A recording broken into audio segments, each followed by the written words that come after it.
Hey everyone, welcome to the Industry Show. I'm your host Nitin Bajaj, and joining me today is Ganesh Iyer.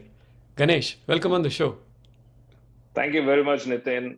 It's an honor to be on your show. And thank you very much for giving me this opportunity to share my side of the story. Pleasure is all ours. So let's start with who is Ganesh? So I'm a storyteller, and I've been working in corporate sector for about 18 years before I started my own company. I worked with companies like Disney, Times of India, Radio Mirchi, G, and I'm passionate about connecting people to their purpose, and that's exactly what I do in my business as well. I help organizations connect their employees and their consumers to their purpose. And I stay in Bangalore with my wife and two wonderful daughters. So that's briefly about me. So we'll talk about Story Filter, but before we do that, tell us a little more about what transpired and made you shift from a corporate 9 to 5 career and you were knowing you, having known you since we were children, you were doing pretty well. So what what made you switch? Yeah. So in 2018, I was working with Times of India, and I got an opportunity to work on a special project which involved me creating a hybrid solution about uh, using video and print as a medium. In that, I interacted with a lot of organizations and found that when it came to articulating the organization's purpose or aligning or building relationship with their consumers and employees, organizations were struggling. While there was always a solution in advertising to talk about the product, but this part was not addressed. I found the solution in storytelling. I deep dived into the subject. I got mentored. I not only learned it from the marketing perspective, but also from the scientific point of view, and found that storytelling, human brains are wired to storytelling, you know, and we understand anything if packed in a story. I was passionate about the subject, and that's how I was just going ahead with that. And suddenly, one fine day, my organization announced that this particular vertical is going to be shut.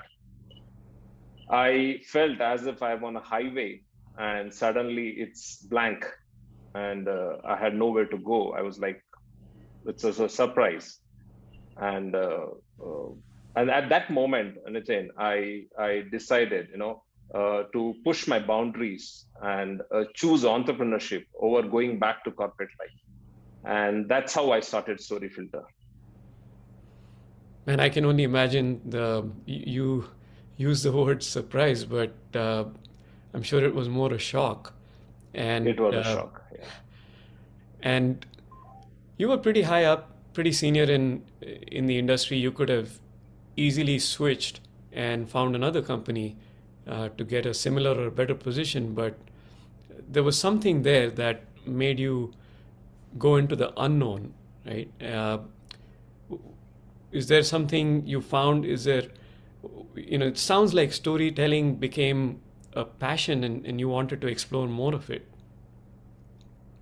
Yeah, Nitin. So at this juncture, I found the overlap between what I'm personally passionate about and what I can do in the workspace. And that was the point where I said, this is the right moment where I can Mhm. start my own company. Like I told you, personally, I'm passionate about connecting people to their purpose. And I found storytelling filling the gap in the business world as well, connecting people, organizations to their purpose, connecting employees and consumers to the purpose of the organization. So there was a good overlap between what I personally thought and what was needed in the market. And I think that a great solution. That was a great opportunity for me to jump into entrepreneurship there. So tell us more about Story Filter. What is it? Who's your ideal customer? And what geographies or demographics you serve? Great. So anybody who is in the business is my customer, I would say.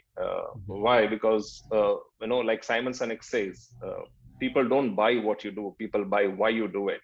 Hmm. And Story Filter, we help organizations discover their why and also articulate their why. And do this using storytelling, authentic storytelling. And it could be in form of a film, it could be form of an event, or a property. When I'm saying a property, as in something which is an on-ground thing happening, are the means of articulating that purpose. So that's what I do, from the organization point of view. From a geography, we work across, today there's no limitation of where I can work. So I can work across the globe. But yeah, currently we are focused in India. We are working with brands in different metros in India. And like I told you, I work with healthcare clients. I work with manufacturing clients. Typically. So yeah, it works across. This thing is something that cuts across all the industry as well. So I worked with IT companies. So there's no limitation, because everyone has to say why they are there. Tell us about the size and scale of your operations today. Okay. So the core team is about 4 people, Nitin. What we majorly do is, depending on the requirement, we have a team of people we collaborate with. So at any point in time, there are about 30 to 40 people who are working on any project for me. So yeah, but the core team is about 4, and collaborations happen. So there are partner companies we work with. They know our requirements, and we control the quality, and we control what is to be done, and then we get the delivery through them.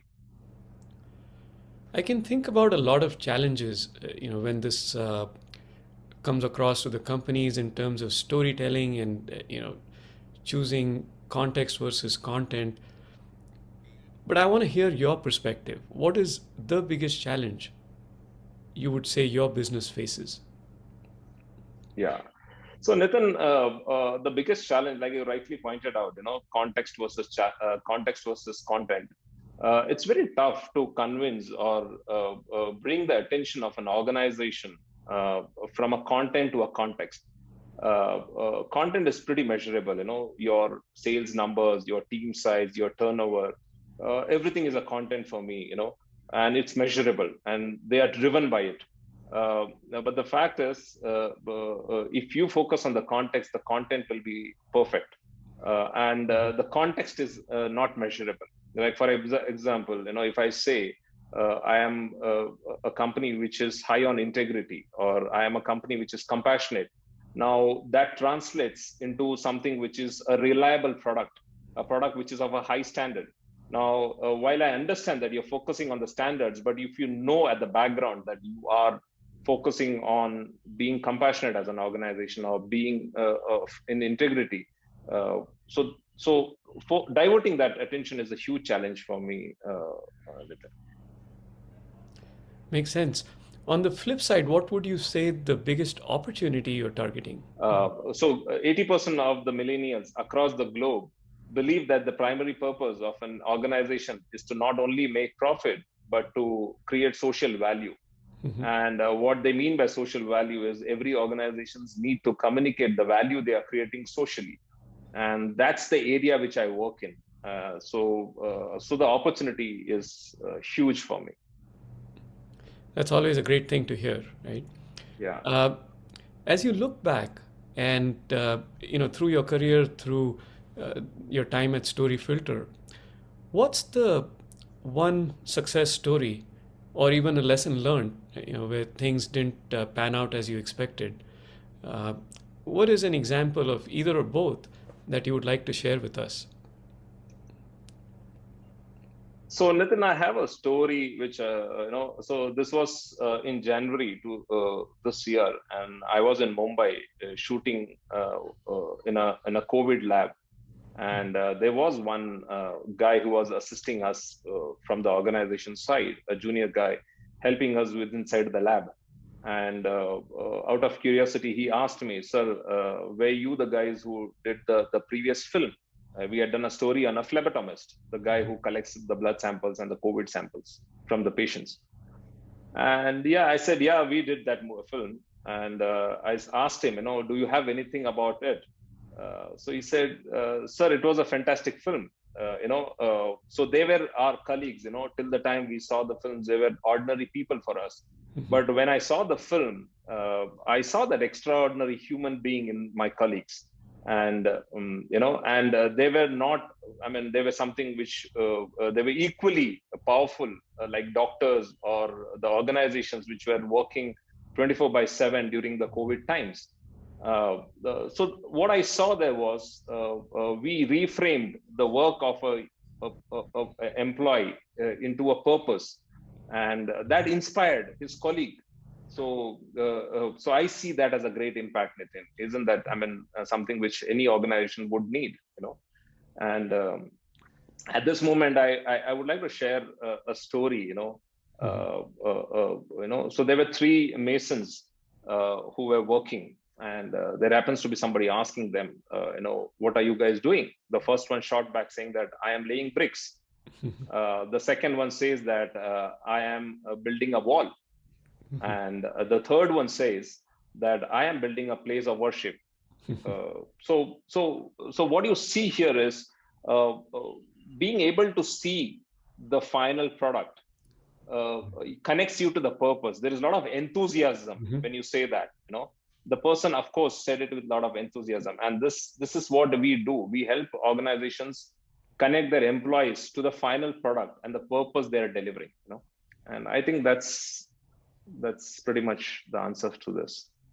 Yeah, and I find it extremely powerful, right? When you look at not just your consumers or your buyers or your customers, but also your employees, the sense of motivation that purpose brings along, right? In that example that you gave, the Yeah. person who's building a place of worship is looking forward to that, looking forward to the value, he or she is bringing to the through the work they're doing. And that can Yes. be extremely motivational and inspirational, not just to you, but also to radiate that around you. Yes. True. So, Ganesh, I would love to switch gears a little bit and talk about some one-line life lessons that you have come to adopt. So, one line life lessons which I would like to share is, of course, focus on the context and the content will follow. Mhm. And I've started this practice of applying it every aspect of my life. And the one question which I ask is why, and that solves a lot of problem for me, Nitin. And I think anybody who gets a right why, life is much simpler and sorted. In fact, when I'm saying life, as in it could be business or personal, both. Mhm. Yeah. So Makes a lot of did sense. I answer? Yeah. Yeah, So, would love to hear more. okay. So tough times are growth times, I would say. I learned it the hard way that, we always said, it was a very, it's a very common conversation, times are tough, and we commonly say this, like normally we, when we're going through a rough patch, we normally say it's a tough time. I learned it and observed it very closely that it's only in the tough time that I grew myself, and I call tough times as the growth time. So, and that's what I keep telling my siblings, my friends, and everybody. I remember, though I wouldn't say very clearly, but there was an incident back when we were in school that transformed you. And, it obviously wasn't a happy time, but Yeah, if you're open to it, would love to hear that story.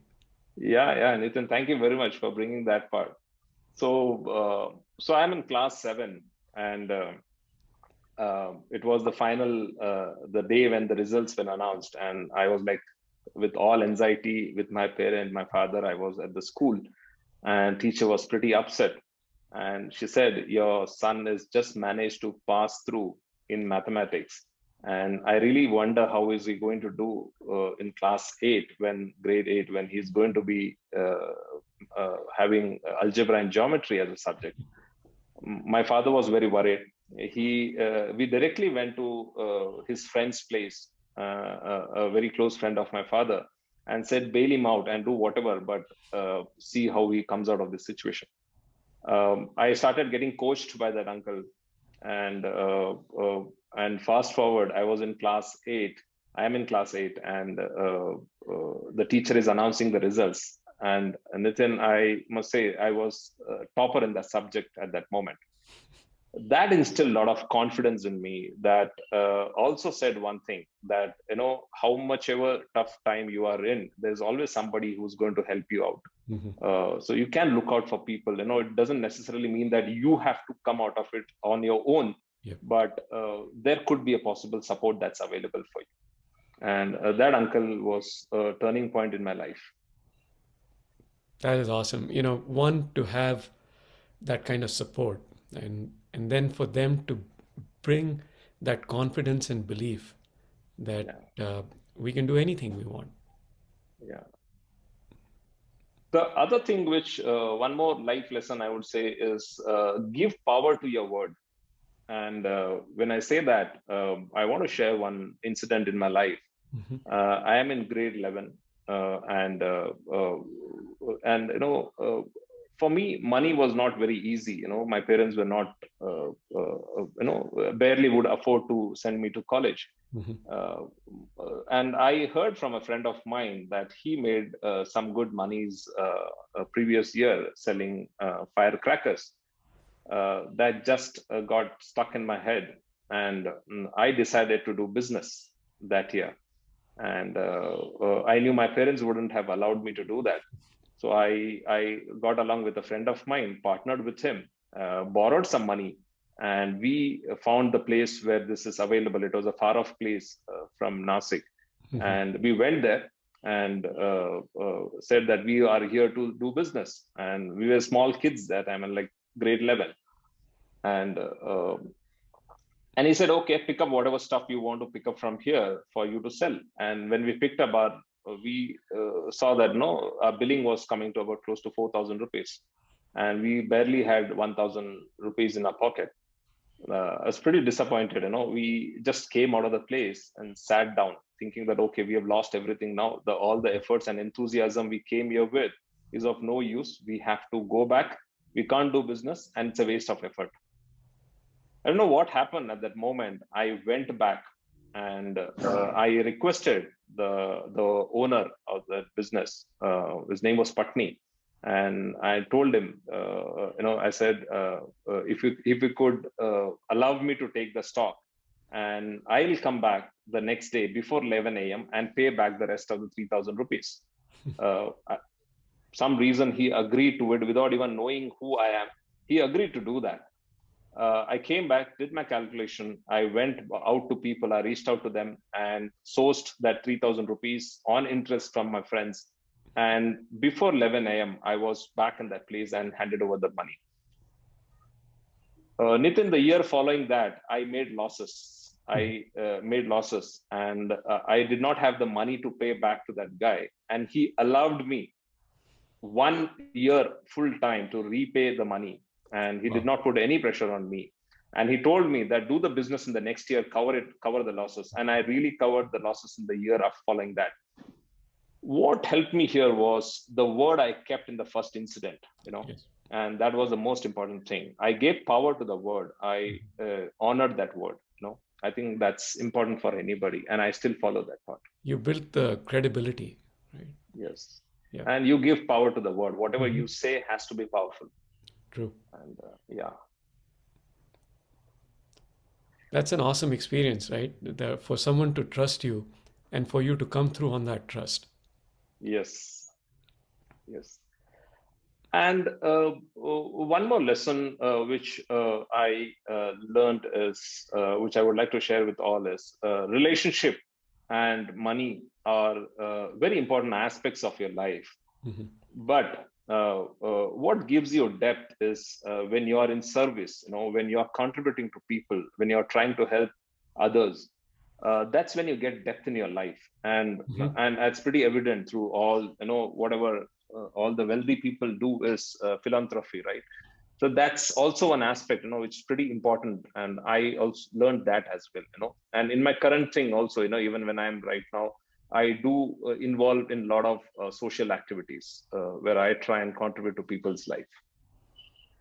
Hey, So and all the stories you're telling and helping, you know, get people through the context versus content thinking process, right? I think that's a yes, huge service to the community. Yeah, that's true. That really helps actually. A lot of satisfaction, peace of mind, and happiness that you're left with. While of course you have your career, you have your business, everything is fine. These are uh, uh, essential things in your life. I agree.